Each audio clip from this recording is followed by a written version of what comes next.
Hello, everyone. Thank you so much for joining us here on the Maple Hour. My name's Jacob Crawford. I'm a forest ecologist, as Tony said, and today I'm going to be talking to you about bird-friendly maple, which is a project that helps to work with the maple industry and pair it with global bird conservation efforts. So, some of you may have seen the recent report that came out a few years ago that talks about how about 3 billion birds have been lost from breeding populations in North America since 1970. Of those, we've lost about 2.5 billion migratory birds. That's about a 28% loss. And for instance, birds like Baltimore Orioles, since 1970, we've lost about 2 in 5 Orioles. So we only have about 60% of the Orioles that we used to back in 1970.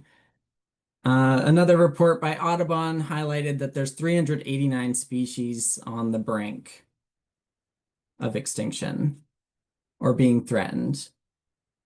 So of those species, here's kind of a breakdown of what species have seen the greatest declines. And right in there, we're going to kind of highlight these eastern forest birds, which have seen a 27% decline. So what is the National Audubon Society? Well, our mission is to protect birds in the places they need today and tomorrow. Our vision is a future where birds thrive across the Americas because Audubon is a powerful, diverse, and ever-growing force for conservation. Our purpose, when we create conditions for birds to thrive, we create conditions for people and the planet to thrive too. So Audubon's most recent sort of directive has been called the Flight Plan, and it's sort of our guiding plan and as we're heading into the coming years. And one thing that the Flight Plan kind of highlights is thinking about how can we bend the bird curve. So we've already seen that there's been some pretty significant decline in bird populations around the hemisphere. And Audubon is focused on trying to figure out how can we start to change that trend and actually get birds thriving again. How can we get them back to, or at least stabilize them to a point where they can be thriving for years to come? And so one way that we can think about, bending the bird curve is we have this science, right? We learned that birds, especially eastern forest birds, are in fairly steep decline. And we're thinking about how can we conserve this group of birds? Well, eastern forests also happen to be home to maple syrup production. And in telling the story of maple syrup, it's really, really a fascinating food product. It's one of the only food products that can be produced in a fully functional ecosystem.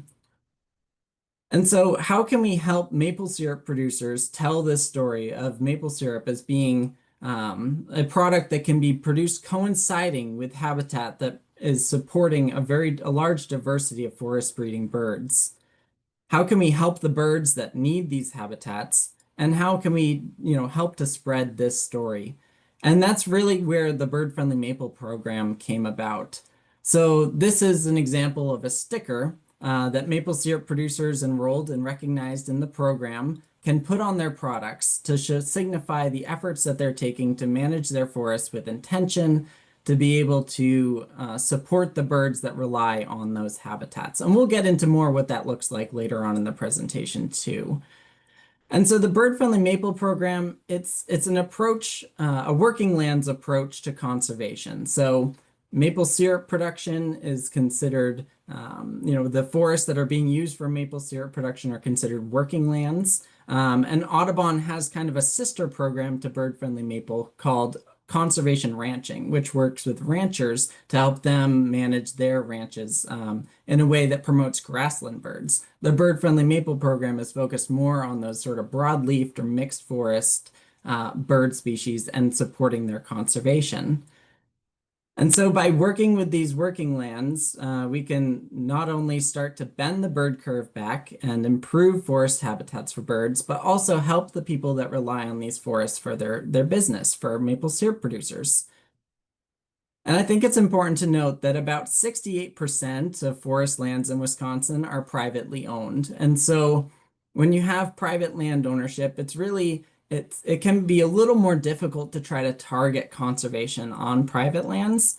And so the Bird Friendly Maple Program, working with maple syrup producers, private landowners that are using their lands for maple syrup production, is one of those ways that we can start to impact how private lands are being managed and improve those habitats as they support birds and other wildlife that rely on them. So now let's think ahead. Let's jump to February or March, and it's maple syrup time. It's maple sugaring time.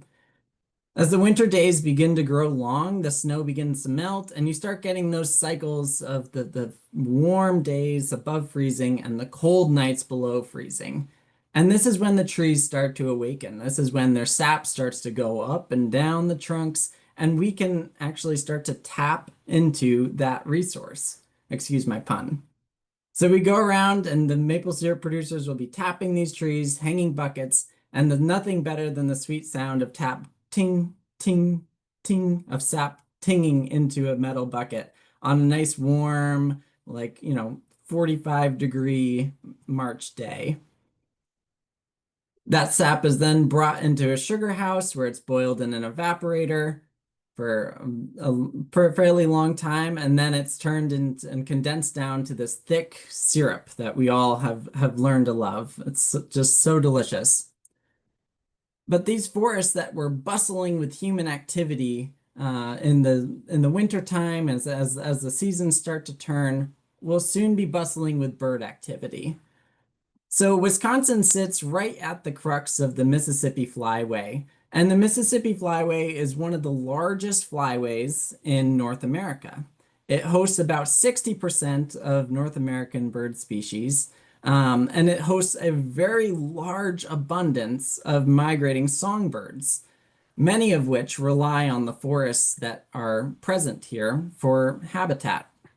And a lot of birds will be migrating at night. They'll drop down out of the skies and they'll see patches of forest. They'll go to those forests, go ahead and start eating the insects that are thriving in those forests, feed up, fuel their journey further north, or for some, those forests are where they're going to breed. And this brings us to our next point. So maple syrup is typically, you're tapping sugar maple trees. And so we're looking at this map here. This map is showing us where, like in thousands of taps, where are the most sugar maple trees or maple trees being tapped. And you can see the Northeast has a pretty good concentration, and then into the Midwest here, Wisconsin, Michigan, those are also states that have like a lot of people are out tapping those forests. And so we start to think, well, this map here is showing species richness of forest nesting bird species. And you start to try to compare these maps, and you'll probably see some similarities. So the birds that are reliant on forests for nesting and the forests that host the greatest richness and diversity of bird species are also those same forests that are being tapped by maple syrup producers.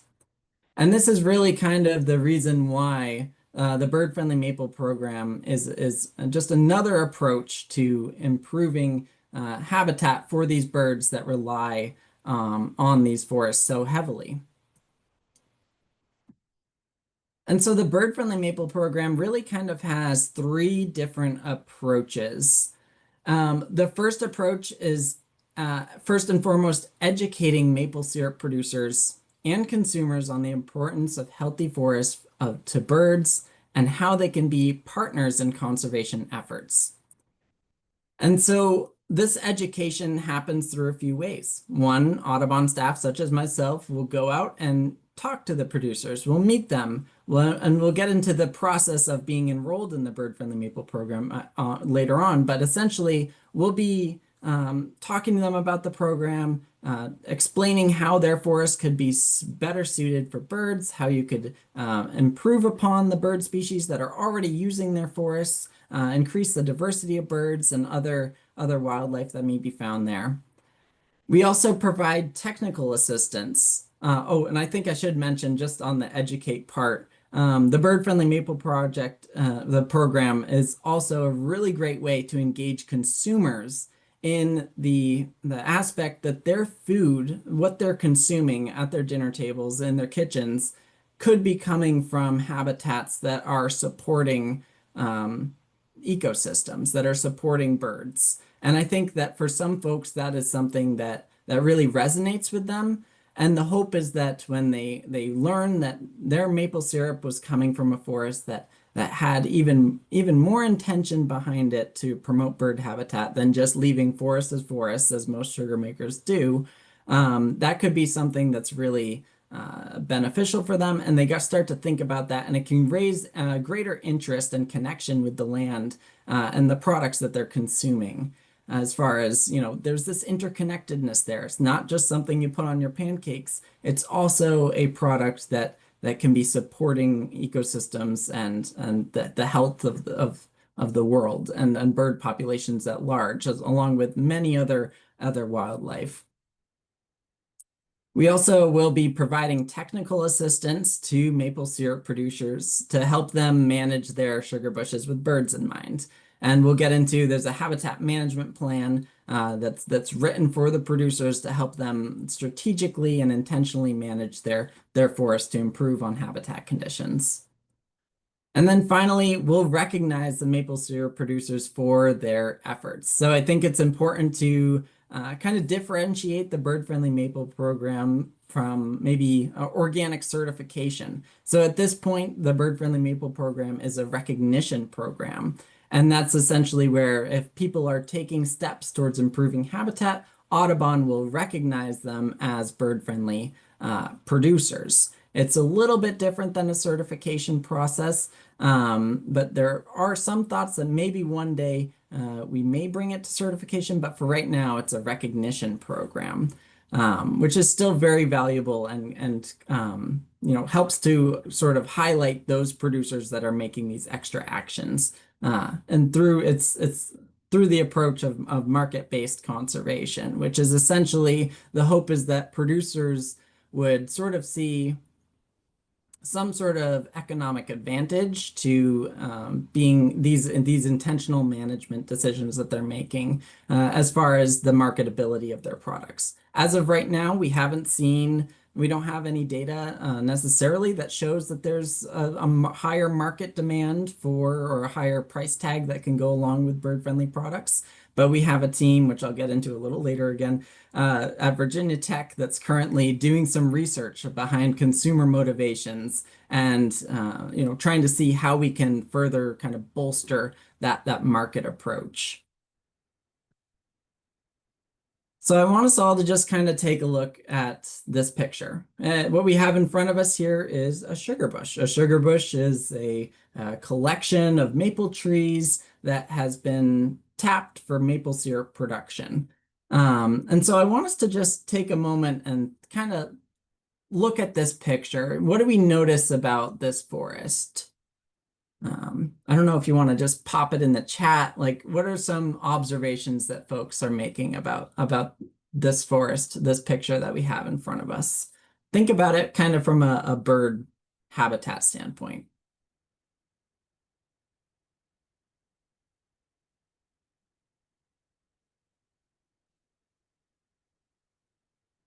Jonathan says, not much understory. That's a great observation. Yes. Any other thoughts?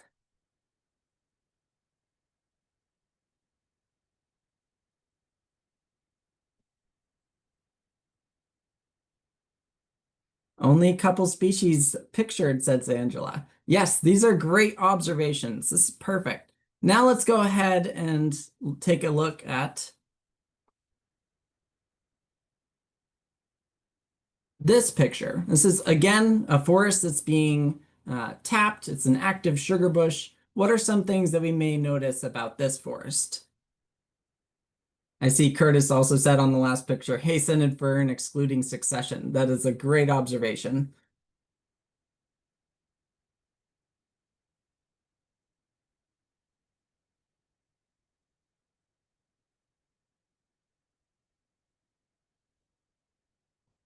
Any observations about about this picture we have here?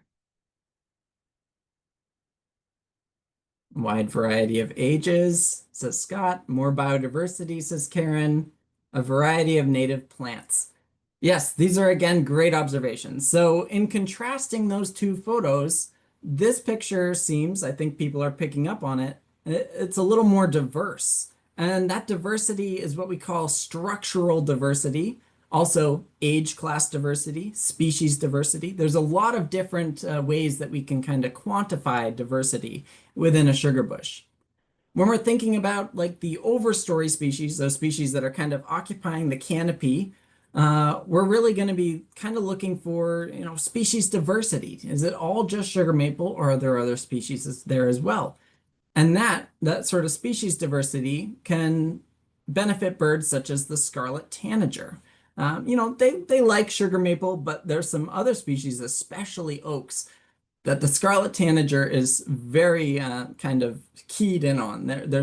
They really like having a diversity of mature species in the overstory. Then we take it below the canopy, and we're kind of looking at the mid-story, or as someone in the chat said, multiple layers here. Yeah, that's a great observation. So the mid-story is what we think of as trees that are 6 feet in height, so head height or maybe a little above head height, to up to 30 feet. And those are trees that are that tall, or just branches from the trees above that are kind of occupying that layer of the forest. And this is where we have many, many, many species of birds actually nest in the midstory. Some birds are reliant on overstory species diversity, but not a lot of birds want to nest at the very tippy top of a branch where they're exposed. Instead, they want to nest in cover that is a little lower down in the midstory layer, where they have a little more protection. And so birds like the wood thrush, which has a very ethereal song that just rings out through most northern hardwood forests with a good mid-story. They're really, really a bird that kind of keys in on a well-developed mid-story. Now we take it below that, and there's another level, and I know is mentioned in the chat, the understory. And so these are trees that are 6 feet in height or less. And so the understory is a layer that has many different functions for birds. It can provide habitat or sort of cover for young birds. So birds that have just fledged the nest can kind of seek shelter in those low, dense pockets of shrubs or young trees. But some birds, such as the least flycatcher, really likes to have dense understory in pockets. Not so much that they do use the understory, but they also may be sitting just above the understory tops where they're looking for insects flying around, that they may be able to catch insects as they're moving around the trees in the understory layer. And then birds that really like dense understory are like the veery here. And so we can see there's a lot of different components to a well-structured forest. And when we compare and contrast these, the sugar bush on the left, the picture on the left, as we noted, the hay-scented fern taking over. There's not a lot of regeneration, not a lot of young trees able to establish themselves there. It's mostly sugar maples. I think it's really important to note that this forest is still inherently good for birds. It's still a forest. It's not a subdivision. It's not, it's not open agricultural field. It's still a forest ecosystem, which is serving some forest bird species.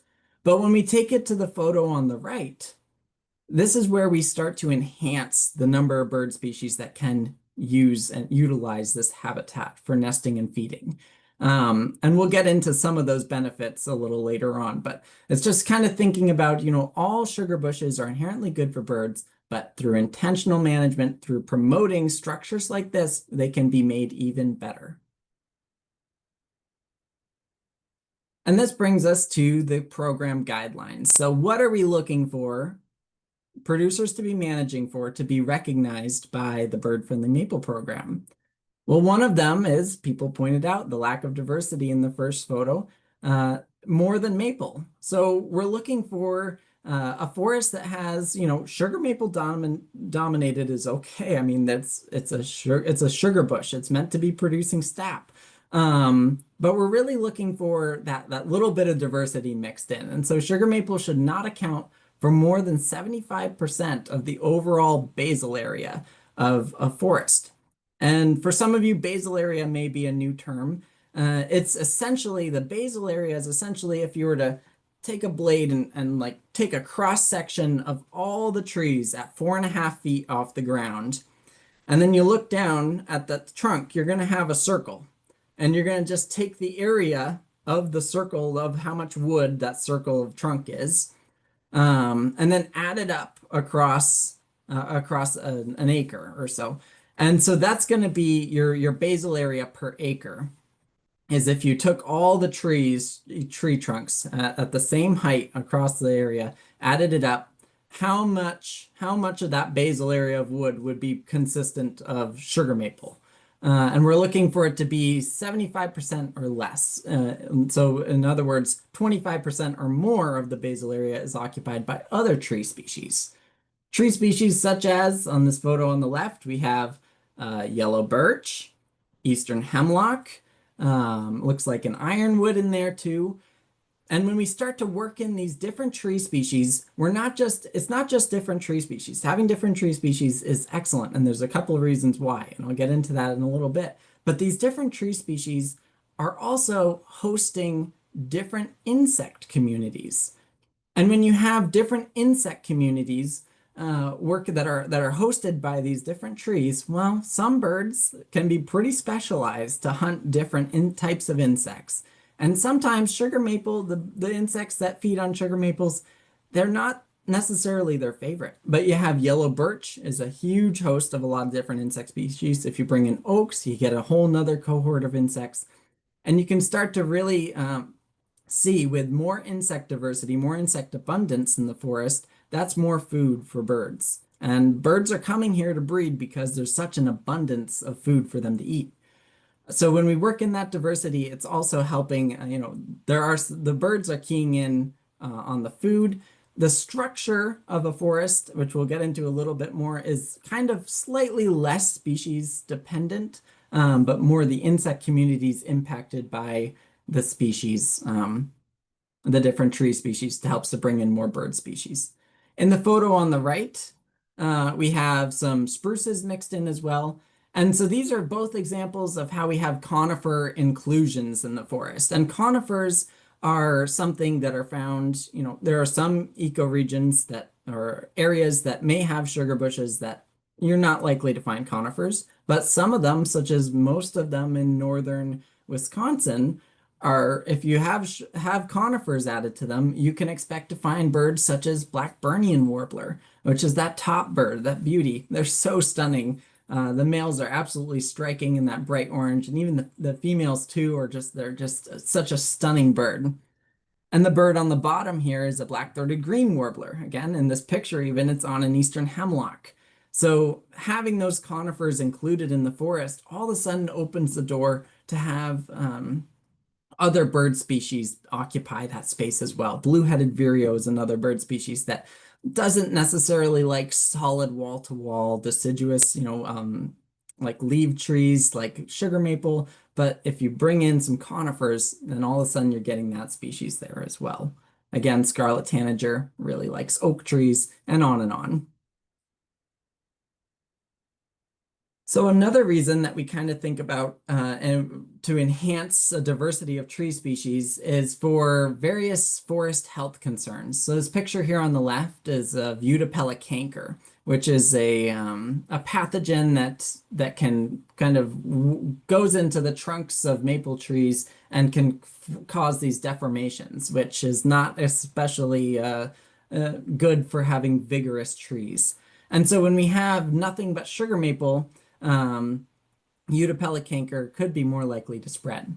Same thing, you may have seen these odd marks on sugar maples. This is the scar of a sugar maple borer, which is a beetle whose larvae kind of eats around just inside the bark layer there and forms these big scars. Again, not super great for the structural health of the tree, and in some cases could be detriment, could cause the tree to die. And so just thinking about, maybe if you have nothing but sugar maple, that forest may be more susceptible to insect pests, pathogens, other things that may come in, or maybe even novel insect pests, things getting moved around, may bring in new pests to the area. So trying to work in the diversity is kind of the insurance that that forest will be resilient into the future and have resistance if a pest should come in targeting sugar maple. There's also some studies that show that sugar maple range may be shifting slowly northward, and that could be another kind of insurance policy to ensure that the forest will have the next species that are going to kind of fall into place after sugar maple may not be as best suited to these ecosystems. Another thing that we're going to be looking for when we're out in a bird-friendly sugar bush is, when we kind of talked about this earlier, a layer cake. So having pockets of understory cover, pockets of mid-story cover, and the kind of percent cover we're looking for there is greater than or equal to 25% of the sugar bush area should be occupied by a well-established understory or a well-established mid-story. Each one is going to be occupying 25% of the sugar bush, at least. And so this is also kind of important to touch upon because, well, yes, the understory and mid-story layers are where a lot of birds like to nest, and that structure is really important for them to be able to build their nests, to be able to feed, seek cover. Having it be wall to wall, nothing but thick understory, thick mid-story is not only difficult for maple syrup producers to maneuver around and work in, but it's also not necessarily beneficial to all bird species. So for instance, eastern wood pewee, a very common bird species found in many of these forests, they're an aerial insectivore, meaning that they like to catch insects on the wing as they're flying. And if it's really dense, they can't see those insects they're trying to catch. So they like to have big open areas, fairly good size in the mid-story layer where they're able to sit up on a dead branch or the end of a branch somewhere, and they're able to have this sort of view shed where they're able to survey and look for insects that may be crossing. And that way they can fly down and pick them off. So that's why, the greater than 25% ensures that there's that habitat structure is there for some birds that rely on it. But there's also that sort of horizontal diversity. So when you're thinking about the landscape, it's patches. It's not all wall to wall. I think of it as if you're trying to paint a beautiful picture, you may not want to use all the same color paint, but you want to have a mosaic. You want to have different colors to kind of paint a more beautiful picture, a more complete picture. And that's really just how forests are. They're not all wall to wall, one thing or another. There's a lot of complexity there. And so that's really what we're looking for in a bird-friendly sugar bush. Again, kind of touched on it. Wood thrush really likes the mid-story. Least flycatcher really likes the understory. So we know that the layer cake is good for birds, but what else could these sort of trees beneath the canopy be beneficial for?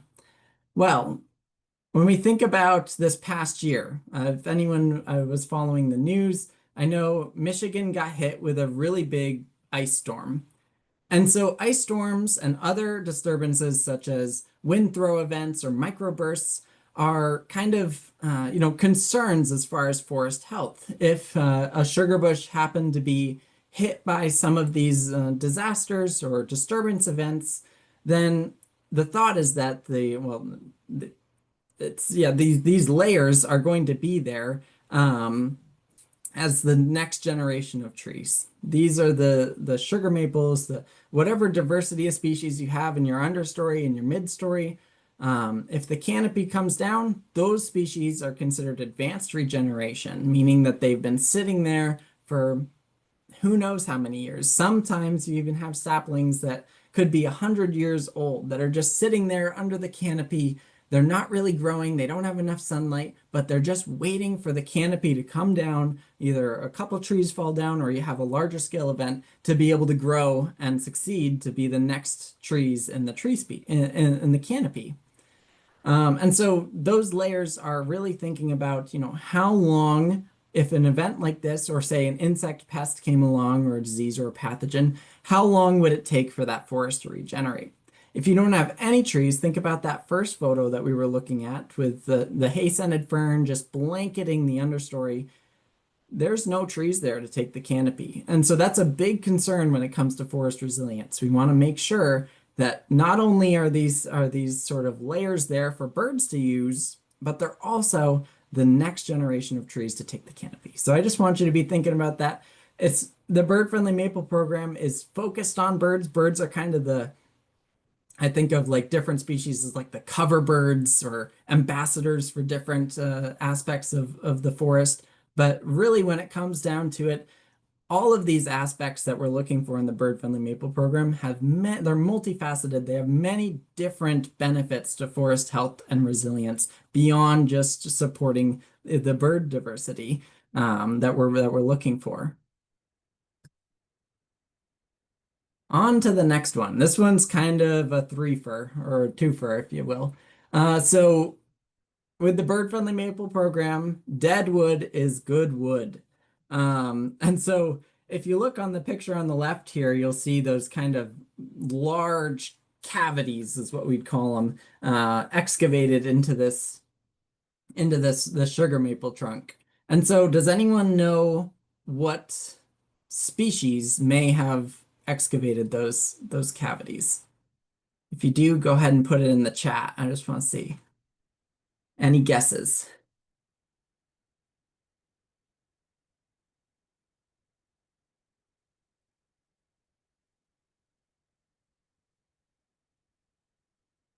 That's all right. So this one, these are very large, kind of ovular. Yeah, woodpecker. Great, Karen. So these are large ovular cavities, very large, made only by the largest woodpecker in North America, the pileated woodpecker. And so if you're ever out on a walk and you see these giant gaping holes, usually they're in the shape of an oval in the side of a dead tree, that's usually going to be a pileated woodpecker. And so these standing dead trees are what we call snags. And so in the Bird Friendly Maple program, we're looking for two or more snags or cavity trees. So it doesn't necessarily need to be dead, but it needs to have something functionally acting as a cavity, which is like a hole in a tree that could be used by birds who rely on cavities for nesting, like chickadees, nuthatches, woodpeckers, bluebirds, and many other small mammals also use these. And so these are very important structure to have in a healthy forest. So obviously, a large forest is going to have, at any one given point in time, could have a lot of dead standing trees. So two or more is actually like kind of on the low end of the spectrum. A lot of forests that are kind of naturally growing tend to have more than just uh, two standing dead trees per acre. And this is really the main reason why this is the program standard is because if you imagine, you look in the bottom picture, you have a tubing system running through, and this tubing system is running to all the maple trees in the sugar bush. And each tree you have a little tap that you'll drill a new tap hole and put in the late winter to start collecting the sap, and all the sap runs down the tubing. It kind of is like smaller streams running to a river and then running to a collection tank, which would kind of be like your lake at the end of a watershed. Um, and so it takes a lot of work to put up this tubing system. It's very work intensive. And so the kind of enemy of a tubing system working properly is falling trees. Um, and so this picture was actually from this picture here is the same tree that you see on the left that's now fallen. And so of course it landed on that tube, and this person's sugar bush, this is Steve Hagenbu's sugar bush, who's actually kind of he invented the bird friendly, or came up with the idea for the bird friendly maple program, and is now kind of the national coordinator for the program. He said that yes, in fact, this tree, of course, landed on his tube. He had to go out, cut it, make a repair, and deal with that. And so that's kind of the reason why it's only two snags per acre, is just trying to work with the needs of a working sugar bush. Another thing that we're looking for is downed wood on the ground. And by downed wood, we're looking for logs, primarily greater than 10 inches in diameter and greater than 16 feet in length. So fairly sizable logs. And we're looking for about four logs or so per acre. And so these down logs are a really important component of a healthy forest ecosystem. And you may be thinking, well, like it just looks kind of messy. I don't know, like, don't you want to clean it up after a tree falls? And in many cases, that is what happens in a lot of forests nowadays with human interventions. But um, before humans were around, trees fall down in the woods and they're there. So they have a very important part in the ecosystem. And one thing that I tend to think about when I think about a log that's on the ground is fungal communities love to grow on downed and rotting wood. Also, amphibians like the eastern redback salamander love hanging out under downed wood. So this is a very important habitat feature, not necessarily as much for birds, although some logs do form sort of microhabitats where a ground nesting bird may nest up against the log, or I'll get to another example of how larger logs are used in a little bit. But they also host insect communities, fungal communities, provide shelter for amphibians. There's a lot of other uses for these dead and down logs.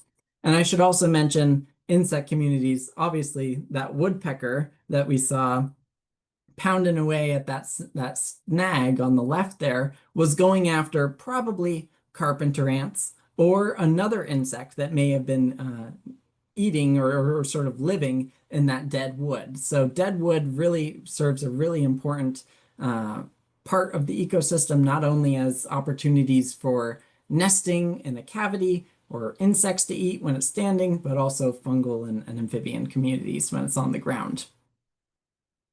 We also are looking for anytime a tree falls down, we want to try to leave the tree tops as whole as possible. So we don't want to go around and cut it all down so it's flush on the ground when you have all those fine branches. We want to try to leave those sitting in the forest.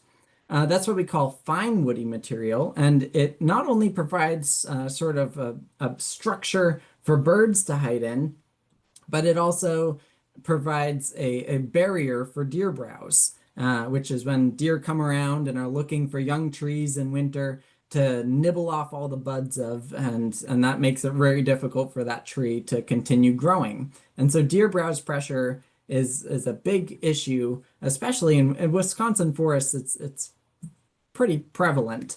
And so by leaving these big down treetops, well, there may be a few seedlings or saplings coming up in the middle of this tangled mess of dead branches, but a deer in winter is probably not going to go through the trouble of trying to work its way into that dead treetop to nibble off the buds in there. It's probably going to go elsewhere. And so that offers a perfect opportunity for those trees to get above the reach of a deer and sort of start occupying that mid-story layer. So there's many uses to and benefits to leaving this fine woody material. Now let's shift to the log here on the right. This is a very large sugar maple that's fallen down, very large diameter. And this one is probably going to be used by ruffed grouse as a drumming log. And so ruffed grouse really like those large down logs to sit on and do their drumming display, which here's a video I took of a ruffed grouse doing a drumming display in Vermont.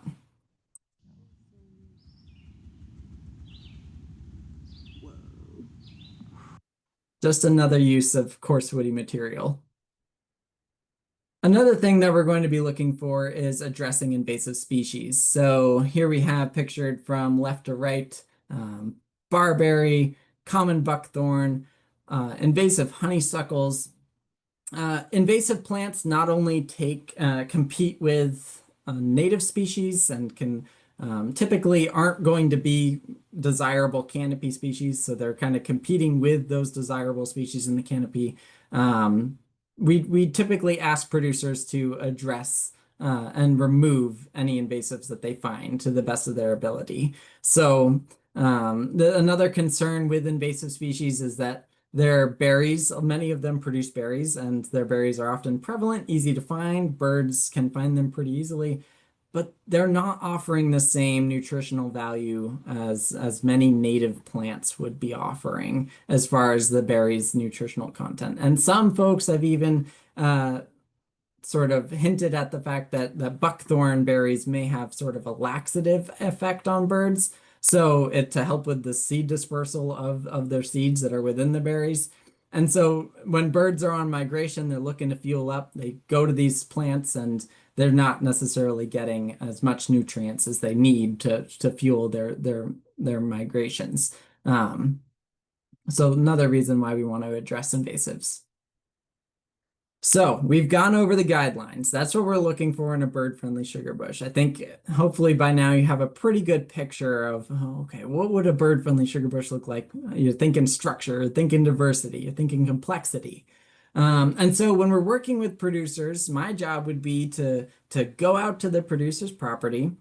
We set out a grid of inventory plots over their property. And we'll go out and if they don't know the species composition, we'll go out with a diameter tape and we'll go out and put these around the trees, measure their diameter, and collect some data. We'll go out, we'll look at the structure, look at the mid-story, the understory, take notes on if there's any invasive species, any birds we see. And we take all of that information, all the data sheets, we put it in and kind of get a good snapshot of, okay, here's what the forest looks like now. Then we take that information and transform it into a habitat management plan. And this plan will outline, what are the current conditions? What are we looking for in the program? And what are the best ways that we think that the producer could achieve those through active management in the future? Or in some cases, passive management. If a tree falls down, leave it be. And those could help them meet those program guidelines. After that, they sign off on the plan saying, yes, I agree to manage my forest with the intention of promoting bird habitat to the guidelines. And then they are a recognized producer. So the top right here is the current sticker that we used as sort of the emblem of this product is produced in bird-friendly habitats. The logo may be going under a redesign in the coming years, but you can see this is the one that's been used now in Vermont and other states, and it's the one that will be used for now in Wisconsin for the first producers that are going to be enrolled hopefully by springtime. And so currently there's about 90 or so producers, I think it's a few more than that now, enrolled in Vermont, and that's across 18,000 acres or so.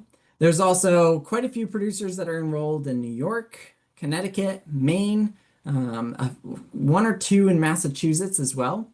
And right now we're in an expansion time. So we're now bringing the program to Pennsylvania, Wisconsin, and Minnesota. I'm in the lead person for working with producers in Wisconsin and Minnesota. And so you can see the picture on the right here is a bottle that has the sticker put on it. And then the picture on the left, Little Hogback Farm in Vermont, they've really gone all out to endorse this bird-friendly maple recognition. And they've even, each line of syrup now has a bird on the logo, and they've integrated the sticker, the emblem, right into their labeling to make it even easier for them to show off that their syrup was produced in a bird-friendly habitat. And so this current expansion that we're on was funded through a grant by the U.S. Forest Service. It's primarily focused on private landowners. And so that's what I'm working with mostly is private landowners that are maple syrup producers. And it also brought on and shifted the Steve Hagenbu, who kind of created this program and got it going in Vermont. He's now the national coordinator, so he's able to kind of oversee this expansion, which is very exciting. And so when we think about the current states, Vermont, New York, Connecticut, Maine, Vermont, New York, number 1 and number 2 is in the country as far as maple syrup production. And then the expansion states, Wisconsin just overtook Maine this past year and has taken over the third place as far as the number of gallons produced of maple syrup. So congrats to Wisconsin. It's very exciting. And so these are the expansion states here. You can see how it applies to the map of where maple syrup producers are. And so kind of our plan moving forward is outreach like this. Thank you so much for attending this presentation. We're reaching out to people, getting them interested in the program or raising awareness about the program, doing workshops and trainings. And then we're in the stages of identifying and recognizing our early adopters of the program. So if you know someone who maybe has a sugar bush, or you yourself has a sugar bush that may be interested in this program, feel free to connect them to me. My contact information will be at the end of the presentation. Another exciting development is that we're working with a team of graduate students, a lab at Virginia Tech, that is working on market development research. So they're really focused on studying consumer motivations, but also producer motivations. So they've gone around, done a series of interviews with producers across New York, Vermont, Connecticut, to see what their motivations are for being in the program, and kind of getting a better sense of how can this program best serve producers from a marketability standpoint, as well as like what are other ways that we could be serving producers through this program, through this conservation or market-based conservation program. And I want to highlight that there will be Virginia Tech folks will be hosting a listening session at the January 2026 Winter Institute, hosted by the Wisconsin Maple Syrup Producers Association this year. And that listening session will be looking for maple syrup producers who aren't currently enrolled in the program, just to kind of get a good sense, ask them some questions and see how they feel about the program so that we can best guide how the program sort of shifts and evolves into the future to meet the needs of producers and make it as appealing to producers as we possibly can. And I just want to leave us off with this sentence. Sugar bushes are inherently good for birds because they keep forest as forest, but sugar bushes managed with birds in mind are even better. Thank you so much for tuning in to the presentation today, and looks like we have some time for questions. And there's my contact information too, if you want to jot down my email. And I should mention Tom Presby. Since we're working in Minnesota and Wisconsin, I'm based in Minnesota right now, but I'm kind of working with Upper Mississippi River and Audubon Great Lakes, so two regional offices to roll out this program. And so Tom Presby is the primary contact there as far as sort of the regional Audubon office that is helping with the rollout of the expansion of the program. Well, that was great. Thank you, Jacob. In addition to covering some of the program specifics, just the kind of overview of wildlife habitat and thinking about ways that we can manage our woods, I think is really, really useful. I've got a couple of questions in mind for myself, but I'm want to make sure that everybody who's online with us has a chance to ask their questions as well. So I'd encourage you to use that chat function to type your questions in, but we also have the opportunity, if you'd like to turn your camera on and turn your microphone on and just ask your question verbally, that would be okay too. But maybe I'll just kick it off. One thing I'm thinking about is this program just for commercial producers, or would hobbyists or family scale producers be welcome? That's a great question. Excellent question. It's anyone. Yep. So if you have a sugar bush that's being used for maple syrup production, whether you just give a few bottles to friends on the side and you don't have any market or like any wholesale or retail or anything, like that's perfectly okay. Or if you're up to selling by the barrel, we're open to any different scale. The only thing that we're kind of working around is thinking about, how much forest is surrounding that active sugar bush. So right now we're typically looking for a sugar bush, no matter how big, could be 1 acre, 2 acres, 100 acres. that's a part of sort of a larger forest block, ideally. But this is something that moving to Wisconsin, the landscape is set up a little differently. So I think we're open to hearing, if folks are interested, reach out and we'll take a look at your property for sure. Okay. Sounds good. And then kind of building on that, is there any cost to participate in the program? And then kind of what do you get? Is there a sign, a couple of stickers? I noticed some of the other states also had websites where producers would be featured as program participants, but what kind of is the cost and what do you get for that?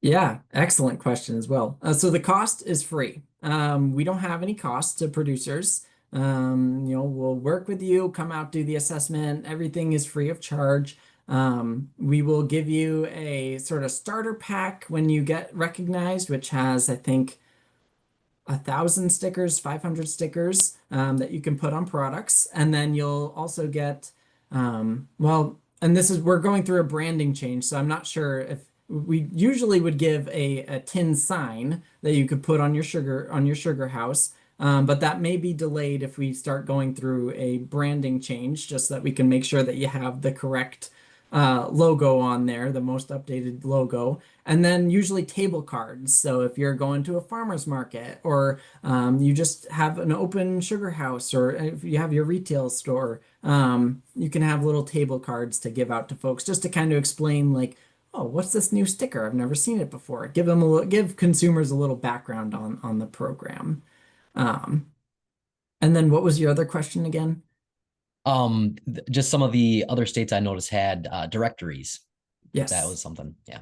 Yes, great question. So since it's kind of been blown out at more of a national level now, and we're expanding the region, we're working with the National Audubon office to try to create some more websites that would have features like a map, like find locations near me map that consumers could go to and say, oh, this is such a cool program. Where can I find producers that are selling this syrup? Or where is bird-friendly maple syrup sold?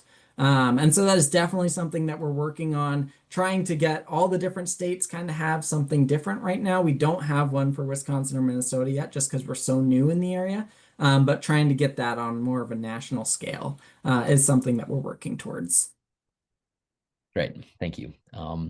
We do have a question in the chat about the maple sugarbush forest bird habitat inventory assessment and if that would be available for people. Yeah, great question. So I can look. We don't have anything available right now for public release as far as like an example habitat inventory assessment. But if you send me a message or I can see if we could get an example for that. I could. I don't have any links ready to go right now for the program standards, but that's something that maybe if you're sending out a follow-up email to attendees, I could get you some resources there to get at least a more detailed look at what the program standards are, and distribute that to folks. Okay, great. I know the question asker is somebody who's a conservation professional and is probably working with folks and might get some benefit out of seeing that. So okay, that'd be great. Yes. I do have a couple more questions. I want to just again open the floor to anybody if you're curious about the program. I wanted to just ask a little bit more about the technical assistance. And so when you're talking about putting together these habitat plans, and maybe people don't necessarily have all the habitat features to qualify at that time, or maybe they do, and we're thinking about that continual enhancement. Are you working with and connecting with some like state and federal resources? I'm thinking like the DNR and the Wisconsin Forest Landowner Grant Program, and then like NRCS and some of their EQIP programs. Are those kind of connections made in some of this management planning? Yeah, great question. I just want to start off. I realized you brought up a great point that I didn't necessarily highlight was that the current state of your forest is not doesn't have any say on whether you can be a bird-friendly maple program producer. It's more that you're kind of making those management decisions to work towards that. So I just wanted to highlight that real quick because that was a great point. And then as far as working with other agencies to help producers connect. That's something that we're working on building those relationships right now to kind of know who to get folks in contact with. And we don't have any funding currently to directly support producers that are working on habitat improvement in their forests, but that is something that we have talked about kind of doing some fundraising for to try to have that moving forward, that we could directly help folks kind of fund that work. And I think, yeah, those relationships with NRCS, other programs are something that we're consistently working to build. We don't have anything necessarily lined up right now, but that's something that we're looking forward to in the future.